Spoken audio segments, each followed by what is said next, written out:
Ruth 1, 14 a 18. Diz assim a santa palavra de Deus: Então levantaram a sua voz e tornaram a chorar, e Orfa beijou a sua sogra, porém Ruth se apegou a ela. E Noemi lhe disse: a tua cunhada ou a tua concunhada está voltando para o seu povo e para os seus deuses. Volta também com ela. Mas Ruth respondeu: não insista comigo para que te abandone e deixe de seguir-te, pois aonde quer que fores, irei eu, e onde quer que ficares, ali ficarei. Seu povo será meu povo, seu Deus será o meu Deus. Onde quer que morreres, ali também morrerei e serei sepultada. Que o Senhor me castigue, se outra coisa que não seja a morte me separar de ti. Quando Noemi viu que Ruth estava inteiramente decidida a ir com ela, não se opôs mais. Amém. Podem sentar-se, fiquem à vontade.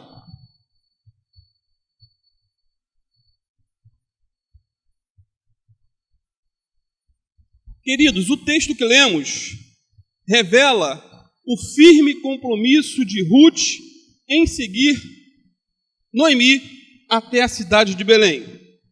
Orfa, a outra nora, ela já havia virado as costas e voltado para Moabe. Se você tem acompanhado aí os estudos mês após mês, é bom para não ficar meio como cego no tiroteio, perdido. Mas Ruth já havia virado as costas. Ela até começou bem, começou a caminhada acompanhando a sogra em direção a Belém, casa do pão.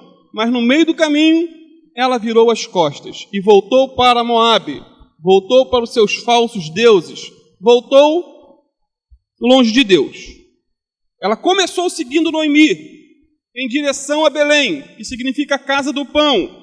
Mas depois que ela foi confrontada, beijou a sogra e voltou para Moabe, que simboliza o mundo.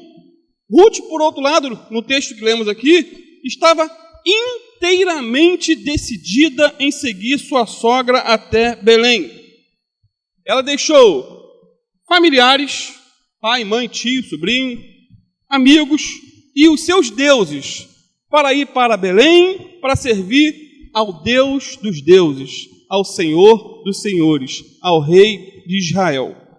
Ela se comprometeu, queridos, com a sua sogra, e não só com a sua sogra, mas também com o Deus da sua sogra. Ela se comprometeu em ser fiel até a morte. Esse compromisso foi muito sério, um compromisso que mudou toda a sua história, mudou sua vida.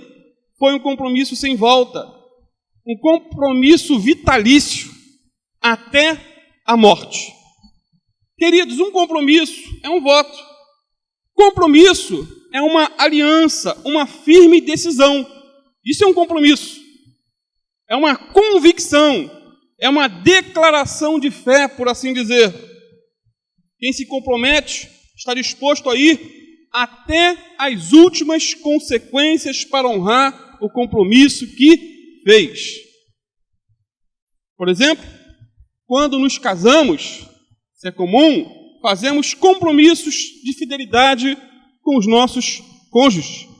Todos os casados aqui já entraram nesse compromisso.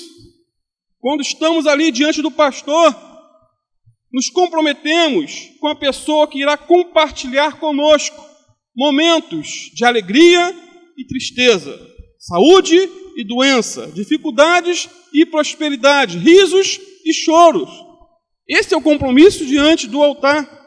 E o voto mais comum é aquele que diz assim: eu aceito você como meu legítimo esposo ou esposa e prometo amar-te e respeitar-te na alegria e na tristeza, na saúde e na doença, na riqueza e na pobreza, por todos os dias da minha vida, até que a morte nos separe. Amém? Quem fez esse compromisso aí diante do altar? Eu fiz, já tem 20 e tantos anos, 28, 27, nunca lembro direito. Foi esse o compromisso. E é um compromisso sério. É um compromisso profundo, queridos. Profundo. Porém, existem alguns votos de casamento que são bem engraçados. Por exemplo, certo homem fez o seguinte voto à sua esposa, diante do altar: hoje nós nos tornamos marido e mulher. Queria que soubesse que para mim você foi um presente de Deus. E agora que vamos dividir nossas vidas, meus dias serão cheios de alegria ao seu lado. Prometo protegê-la de cada barata que ameaçar o seu sossego e de todas as aranhas que cruzarem o seu caminho. Seja na saúde, na riqueza ou na pobreza, eu prometo que na nossa casa sempre haverá uma sandália havaiana e uma lata de inseticida para que você viva em paz e não precisa subir nos móveis. Que lindo, né? Romântico. Compromisso sério. Um outro marido fez a seguinte promessa à sua esposa: hoje iniciaremos uma nova vida juntos e eu te prometo ser fiel na alegria e na tristeza, na riqueza e na pobreza, na feiura e na beleza, até que a morte nos separe. Prometo que vou deixar o chinelo e a camisa do meu time em casa quando sair com você para passear. Prometo que vamos continuar tirando fotos juntos, como sempre fizemos, mesmo quando seus cabelos estiverem completamente brancos e eu já não tiver mais cabelos. Prometo continuar te beijando com amor, mesmo quando estivermos bem velhinhos e cheios de netos, dizendo que velho não beija. Porém, queridos, a bem da verdade é que muitos desses votos feitos num altar, a verdade é que nem todos cumprem os compromissos que fizeram. Nem todos permanecem fiéis ao cônjuge como prometeram, infelizmente. Nem todos amam até as últimas consequências. Nem todos ficam juntos na hora da doença ou na hora da pobreza. Nem todos. A grande verdade é que muitos dos compromissos que são feitos diante de um altar, eles são desfeitos nas barras de um tribunal, diante de um juiz. Porém, o compromisso de Ruth com sua sogra foi incondicional. Era um compromisso de amizade. Abrindo aspas na mensagem, a relação de Ruth com Noemi não tem nenhum viés sexual, como muitos querem botar, um relacionamento de lesbianismo. Não há nada disso no texto. Nada disso. Nada disso. Mas mentes pervertidas conseguem enxergar coisas que a Bíblia não apresenta. Tá? Só deixando isso aí em aberto. O compromisso de Ruth com sua sogra foi incondicional. Foi um voto belíssimo que lhe custou muito caro. Ruth foi fiel à sua sogra até a morte. Noemi era uma sogra 10, como eu sempre brincava com a minha sogra, né, que partiu há pouco tempo, tem deixado saudade, mas era uma sogra 10. E por mais que Moabe pudesse dar a Ruth, né, um casamento, uma estabilidade financeira, por mais que Moabe pudesse dar a Ruth tranquilidade, porque ela estaria perto dos seus parentes, mãe, pai, talvez, ela decidiu ir para Belém com sua sogra e assumir o quê? As consequências dessa decisão. Ela decidiu decisões que são tomadas. Ruth fez um compromisso de amor com a sua sogra. Irmãos, quem ama não volta atrás mesmo diante das maiores dificuldades, mesmo das maiores lutas e tribulações. Quem ama não retrocede. Quem ama não desiste. Quem ama não abandona, não rejeita, não despreza, não desdenha. O verdadeiro amor tudo sofre, diz a Bíblia. Tudo espera, tudo suporta, tudo confia. O amor vai às últimas consequências para estar ao lado da pessoa amada. O amor é mais forte do que a morte, diz a Bíblia, e jamais acaba. Ruth estava o quê? Compromissada em seguir sua sogra até as últimas consequências. E esse compromisso teve aí algumas características, queridos. Eu quero frisar, em primeiro lugar, foi um compromisso sem interesses escusos. Isso é interessante. Versículo 14, parte B. Ruth se apegou firmemente a Noemi. Irmãos, Noemi nesse contexto, não tinha dinheiro, não tinha filhos, não tinha futuro, tinha nada. Ela só estava com a roupa do corpo, voltando para a cidade de onde ela tinha saído. Não tinha nenhuma segurança. Ela não era uma viúva endinheirada e muito menos estabilizada financeiramente. Não, queridos. Ela não tinha eira nem beira, ou seja, não tinha casa e muito menos uma fonte de renda. Mesmo assim, diz o texto, Ruth se apegou a ela firmemente e não arredou o pé. Daqui não saio, daqui ninguém me tira. E ficou ali. Eu não vou te abandonar. Ela disse para a sogra o quê? Não insista comigo para deixá-la e voltar. Então, amados, a amizade de Ruth com sua sogra era sem interesses escusos, sem segundas intenções, sem buscar lucros. Era uma amizade que não visava sugar a sogra ao máximo. Tem gente que é igual carrapato na vida do outro, né? Suga ao máximo. Esse não era um compromisso tipo sanguessuga. Não. Você já viu essa expressão na Bíblia? Provérbios 30, versículo 15. A sanguessuga tem duas filhas, a saber, dá e dá. Suga. Infelizmente, existem pessoas que estão ao nosso lado só para sugar o nosso sangue e nosso dinheiro. Pessoas que só estão por perto quando tudo vai bem, quando se está empregado, quando se tem saúde, quando se tem fama, sucesso. Só estão conosco quando tudo está lá em cima. No entanto, o verdadeiro amigo, queridos, é aquele que está junto quando todos estão longe. Esse é o verdadeiro amigo. O amigo é aquele que está ao seu lado, não apenas nas horas felizes, mas também e sobretudo nas horas difíceis. O amigo é aquele que chega quando todos já se foram, já te abandonaram. Esse é o verdadeiro amigo. O verdadeiro amigo é aquele que, quando a coisa fica feia, ele se apega a nós, como fez Ruth, a sua sogra. Provérbios 18, 24 diz que alguns que se dizem amigos destroem uns aos outros, mas o verdadeiro amigo é mais próximo que um irmão. Que texto! Feliz é a pessoa que tem amigos de verdade. Um esposo que é amigo, uma esposa que é amiga, filhos que são amigos, parentes que são amigos, cunhados que são amigos. Eu posso dizer que tenho muitos amigos. Eu tenho cunhados que são amigos. Amigos mesmos. Eu louvo a Deus por eles. Não amigos, queridos, que estão enfiados em sua casa constantemente, né? Porque existe isso. Mas amigos que, quando você precisa, ele está junto. Aliás, se você ir muito à casa do seu amigo, ele vai passar a ser teu inimigo. Sabia disso? Se você ficar se enfiando muito na casa do outro, você vai arrumar problema. Provérbios 25, 17 diz assim, olha aqui, que sabedoria milenar. Não ponhas muito os pés na casa do teu próximo, para que se não enfade de ti e passe a te odiar. Olha, guarda isso, gente. Vou até repetir, Provérbios 25, 17. Irmãos, há momentos de visitar um amigo e momentos de respeitar sua privacidade. Há momentos de estar na casa do próximo e momentos de se ausentar da casa do próximo.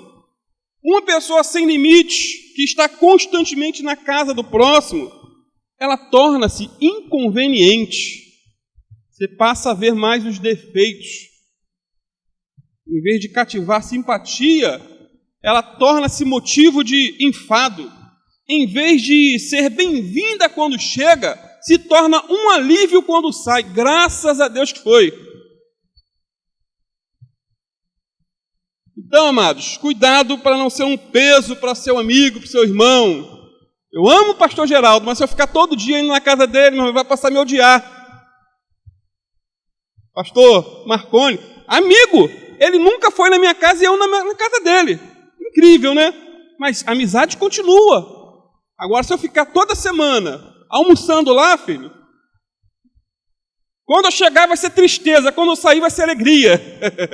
Glória a Deus que ele foi embora. No entanto, queridos, tem um amigo que você precisa sempre estar ou ter em seu lar. Esse amigo é fundamental. Esse você não vai poder abrir mão de ter em sua casa diariamente. Esse amigo não é uma mala sem alça cheia de pedras, de papelão em dia de chuva. Imagina a cena. Não. Ele não é chato. É bem-vindo quando chega. E motivos de tristeza quando sai. Ele é o amigo mais chegado. Seu nome é Jesus. O nosso amado Senhor. O nosso Salvador. Esse você tem que estar todo dia na tua casa. Não arredar o pé dele. Senhor, fica comigo. Fica aqui. Ele não é inconveniente, ele não é chato. A igreja de Laodiceia o expulsou de seu meio, sabia? Não queria Jesus lá dentro. Mas em Apocalipse 3:20, Jesus disse àquela igreja o seguinte: eis que estou à porta e bato. Se alguém ouvir a minha voz e abrir a porta, entrarei até ele, e com ele cearei e ele comigo. Irmão, Jesus é um amigo que bate a porta e espera ser bem recepcionado, bem recebido. Tem um hino muito lindo do Sérgio Lopes, que é intitulado O Amigo. E é um dos hinos que eu mais gosto, mais viajo quando escuto. E diz: o amigo que eu encontrei me surpreendeu. Quando todos me deixaram, ele me acolheu. E sarou minhas feridas, das algemas me livrou. Lhe falei do meu dilema e ele me escutou. Eu queria aprender a cantar, mas não dá, tem que ser recitado mesmo. Lhe falei do meu passado e me perdoou. Isso teve um alto preço que ele já pagou. Me mostrou as mãos feridas por amor de muitas vidas. E uma dessas muitas vidas era eu. Quem nesse mundo amor tão grande pode ter, de entregar a própria vida sem temer? Quem já sentiu a dor de ser cravado em uma cruz, pagando pelos erros que não cometeu, e olhar nos olhos de quem tanto mal lhe fez, e sem ressentimento oferecer perdão? Quem pode ser melhor amigo que o Senhor, que pelo servo a própria vida renunciou? Esse é o amigo chegado. Não é um mala sem alça, mas é uma bênção estar sempre com ele. Então a amizade de Ruth com sua sogra Noemi foi sem interesses, uma amizade sadia, uma amizade linda, uma amizade para sempre. Bênção. Segundo lugar, o compromisso de Ruth com Noemi foi um compromisso incondicional. Interessante, veja o versículo 16, parte B. Ela diz assim, porque aonde quer que tu fores, irei eu, e onde quer que pousares, ali pousarei eu. É um compromisso incondicional.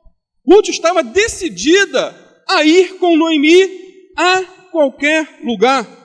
Estava disposta a pagar qualquer preço. Estava compromissada a seguir a sua sogra por qualquer caminho. Olha que compromisso. Aonde você for, eu vou te seguir. Ela tem disposição para enfrentar novos desafios e se sacrifica aqui, queridos, a favor da pessoa amada. Ruth aqui está pronta a deixar sua terra. Ruth está pronta a deixar sua parentela, sua religião, para caminhar com a sua sogra, sem garantias do amanhã. Ela não tinha nenhuma promessa, nenhuma garantia, nada. Essa foi a decisão de uma nora para com a sogra, queridos, e pode muito bem exemplificar a nossa decisão em relação ao Senhor Jesus. Essa foi a decisão de uma nora para com a sua sogra, e pode muito bem exemplificar a nossa decisão em relação ao Senhor Jesus. Eu deixo uma pergunta no ar. Até que ponto estamos dispostos a segui-lo? Até que ponto? Qual o nível do nosso compromisso com Ele? Será que podemos falar para Jesus o mesmo que Ruth falou para a sua sogra? Aonde quer que fores, irei eu, e onde quer que pousares, ali pousarei eu? Certa feita, um homem disse o seguinte a Jesus, lá em Lucas 9, 57 e 58. Senhor, seguir-te-ei para onde quer que fores. A frase é quase idêntica ao compromisso de Ruth para com a sua sogra. Senhor, eu vou te seguir aonde quer que o Senhor for. Em outras palavras, ele disse o seguinte, Senhor, estou disposto a sofrer tudo para ser seu discípulo. Estou pronto a passar fome, sede, frio, calor. Estou disposto a pagar qualquer tipo de preço para te acompanhar. Estou pronto para ser desprezado, caluniado, maltratado, apedrejado, difamado, açoitado. Estou pronto até para morrer por ti. Mais ou menos isso que o cidadão falou para Jesus. Senhor, aonde fores, irei eu. Onde pousares, aí pousarei eu. No entanto, querido, Jesus conhecia o íntimo daquele homem. Conhecia. Isso é lindo. Jesus sabia que ele estava prometendo o que ele não podia cumprir. Aquele homem estava falando sem pensar. Ele estava tomando uma atitude baseada num sentimento, empolgação momentânea. Muita gente faz isso. Estava empolgado com os milagres, com as pregações, com a fama e com a vida de Jesus. Ele estava ali, todo serelepe. Ele quis seguir a Jesus sem avaliar o preço dessa decisão. Ele quis seguir a Jesus sem avaliar o custo que isso lhe cobraria. Sabe qual foi a resposta de Jesus para ele? As raposas têm covis e as aves do céu ninhos, mas o Filho do Homem não tem onde reclinar a cabeça. Jesus estava com isso, sendo sincero para aquele homem, franco, objetivo, direto. Jesus, em outras palavras, estava dizendo que segui-lo não era sinônimo de conforto, facilidades, reconhecimento. Segui-lo não seria sinônimo de tranquilidade, vida mansa, serena e tranquila. Não, não seria. Irmãos, seguir a Jesus custa caro. Para muitos custa a reputação, a família, o emprego, a saúde e até a própria vida. É o preço. Esse é o risco que corremos ao seguir a Jesus. Ruth estava disposta a correr riscos por amor a Noemi. Será que estamos dispostos a correr riscos por amor a Jesus? Amado, Jesus nunca iludiu ninguém. Jesus sempre foi honesto, verdadeiro, sincero. Ele sempre falou a verdade, sem meio termos, na lata. Na lata. Quem lê a Bíblia sabe muito bem do que estou falando. Guarda isso. Pregadores inescrupulosos podem enganar pessoas. Pastores mentirosos podem fazer promessas aos fiéis que Deus não prometeu. Mestres do engano podem ludibriar os seus ouvintes. Como já citei em relação ao Caio Fábio, tem ludibriado, enganado, levado muitas pessoas para o inferno, a qual ele nega existir. Amados, pregadores com más intenções podem iludir, enganar, roubar e destruir uma igreja inteira, se não vigiarmos. E mais, Satanás tem falsos mestres que pregam um falso evangelho. E ele envia para dentro da igreja falsos irmãos e irmãs que se opõem ao verdadeiro evangelho. No entanto, ao lermos nossas Bíblias, não encontramos Jesus iludindo ou enganando ninguém. Não, queridos, não. Ele falou que no mundo teríamos aflições. Você já leu isso na Bíblia? Ele falou que ninguém pode servir a Deus e as riquezas ao mesmo tempo. Falou que a porta que conduz à vida eterna é estreita e a porta que conduz à perdição é larga. Falou isso.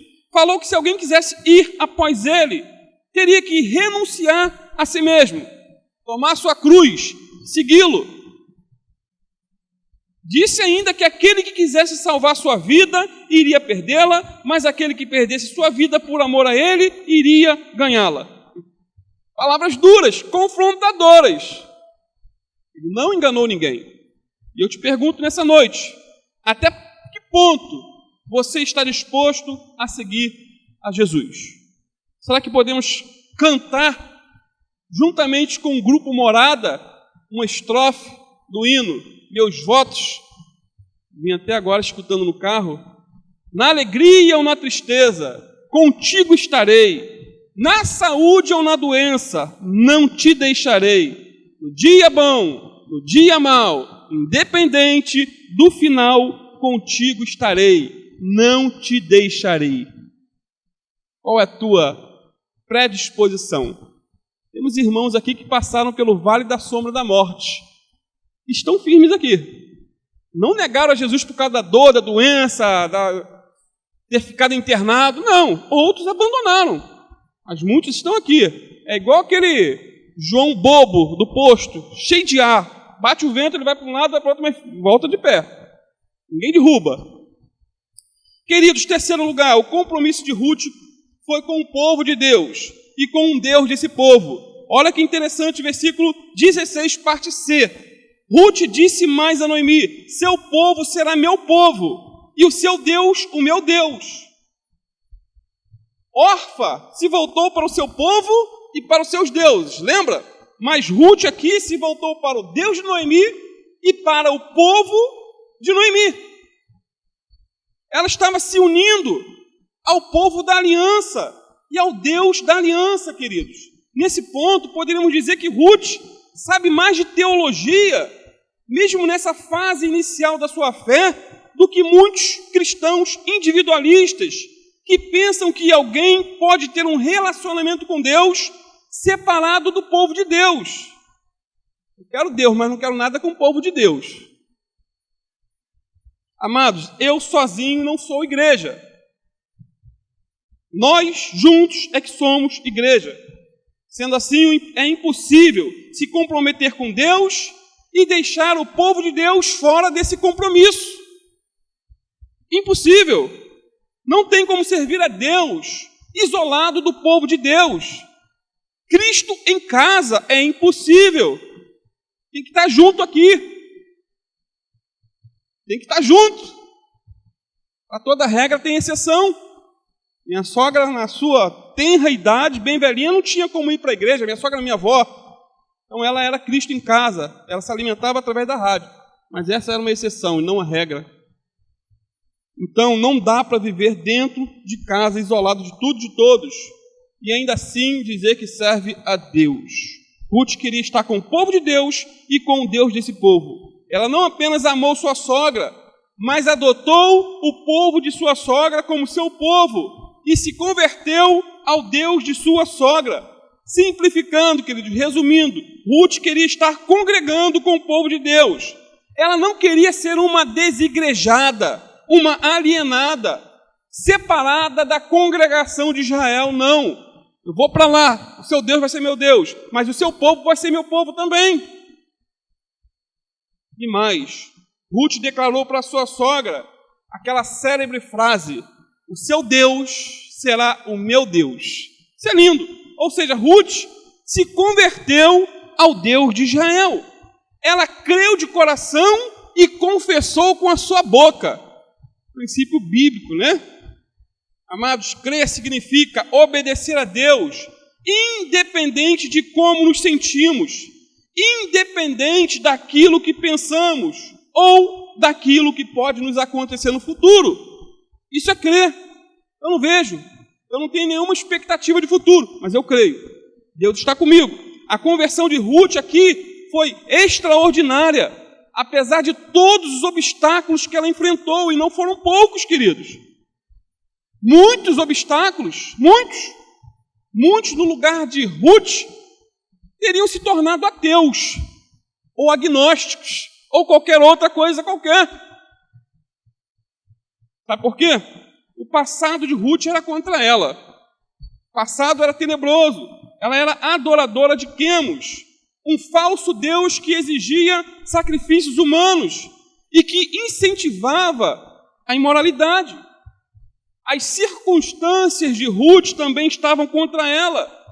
e poderiam tê-la feito amargurar-se contra Deus. Circunstâncias, queridos. Lembra do que ela havia passado? Seu sogro morreu, depois o marido e o cunhado. Ela ficou sozinha, desamparada, sem sustento algum. Sua sogra, que era temente a Deus, estava empurrada contra Deus, amargurada contra Deus. Então, só, volta lá para Moabe, que esse Deus que eu estou servindo aqui, ele descarregou a mão contra mim. Ó, não vai, você vai quebrar a cara também. Tudo contra ela. Muitos no lugar dela teriam dito o seguinte: por que servir a um Deus que trata o seu povo de maneira tão dura? Talvez foi esse um dos motivos que fez com que Orfa voltasse para Moabe. Aí eu não vou lá não, vou para Moabe, para Belém, nada. Tá doido? Meu marido já morreu, meu sogro morreu, eles estão sem nada, e eu vou voltar? Irmãos, até a sogra de Ruth estava sendo um obstáculo para ela servir a Deus. Noemi insistiu para que ela voltasse para o seu povo e para seus deuses. É o que está no texto. Sogra jogando ela para o mundo. Que situação. No entanto, mesmo com todas essas barreiras, Ruth se apegou a Deus firmemente. Olha que lindo. Uma decisão. Ao mesmo tempo, Deus a salvou graciosamente. É graça do início ao fim. Não foi pelas obras, foi pela graça. Ruth não tinha obras para apresentar a Deus nesse contexto, mas tinha um coração quebrantado, disposto a servir a Deus. Isso é lindo demais, queridos. Ela foi salva pela graça, ou seja, pelo favor imerecido de Deus. Um outro detalhe, ao ler a genealogia de Jesus, lá em Mateus capítulo 1, encontramos o nome de 5 mulheres, sendo que 4 delas teve um passado bem duvidoso, bem complicado. Tamar cometeu incesto com o sogro. Raabe era uma prostituta gentia, e a mulher de Urias era uma adúltera, e Ruth era uma gentia moabita desterrada. 4 mulheres. A quinta dessa genealogia é Maria, mãe de Jesus, e foi incluída, queridos, nessa lista pela graça de Deus e por sua fé, mesmo tendo uma vida irrepreensível. Isso é lindo. Agora, como essas 4 mulheres, com um passado tão duvidoso, chegaram a fazer parte da linhagem do Salvador? Foi somente pela graça e pela misericórdia de Deus. Efésios 2, 8 e 9 diz que é pela graça que somos salvos, por meio da fé. Isso não vem de nós mesmos, é dom de Deus, não vem das obras para que ninguém se glorie. 1 Pedro 3,9 diz que Deus é paciente para convosco, não querendo que ninguém se perca, mas que todos cheguem ao arrependimento. Esse é o desejo de Deus para você, para mim. Sendo assim, queridos, Deus é misericordioso, compassivo e bondoso, e com frequência demonstra essa misericórdia às pessoas mais improváveis e também nos lugares mais inesperados. Por exemplo, num culto em determinada igreja, um ladrão de carros rondava ali o estacionamento procurando um modelo para roubar. Em dado momento, ele ouviu um louvor muito lindo. E ele desistiu de roubar e entrou para ouvir o louvor. Ficou ali. O pregador abriu a Bíblia, começou a pregar, ele foi e se converteu a Cristo. Aquele homem que era ladrão de carros foi impactado pela palavra. E mais à frente ele fez um gabinete com o pastor. E o pastor perguntou: meu filho, o que te trouxe aqui à igreja? Não, pastor, eu estava em determinado culto, eu vim para roubar um carro.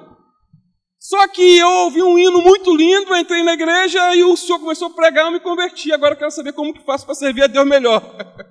Deus salva de maneiras inesperadas. Ruth foi salva pela graça de Deus. Ela saiu das trevas para a luz. Isso é o que Jesus faz com a pessoa que se entrega totalmente a Ele. Em quarto lugar, queridos, já estou concluindo, o compromisso de Ruth com sua sogra foi vitalício. Olha aí no versículo 17. Onde você morrer, ali morrerei e serei sepultada. Que o Senhor me castigue severamente, se eu permitir que qualquer coisa a não ser a morte nos separe. Então esse compromisso de Ruth com sua sogra foi até a morte. Lindo. Ou seja, mesmo depois que Noemi morresse, Ruth continuaria servindo a Deus na casa do pão, lá em Belém. E mais, Ruth se comprometeu em ser enterrada no mesmo túmulo de sua sogra. Ela estava aqui determinada a ser fiel à sua sogra até a morte. Irmãos, para pensar, se uma mulher moabita, ex-adoradora de Quemos, um falso deus, nova convertida, se ela fez um compromisso tão forte como esse em relação à sua sogra, que era uma mulher pecadora, falha, e nós vemos vários pecados dela ao longo do livro, da Ruth, da Noemi, o que dirá de nós em relação ao Senhor Jesus? Ela se comprometeu até a morte. Se Ruth foi fiel a uma pessoa de carne e osso até a morte, o que dizer de nós em relação ao Senhor? Você está disposto a seguir a Cristo até a morte? E quando eu digo até a morte, não é até o dia da tua morte, mas pode ser até que a morte seja a última opção de servir a Cristo ou não.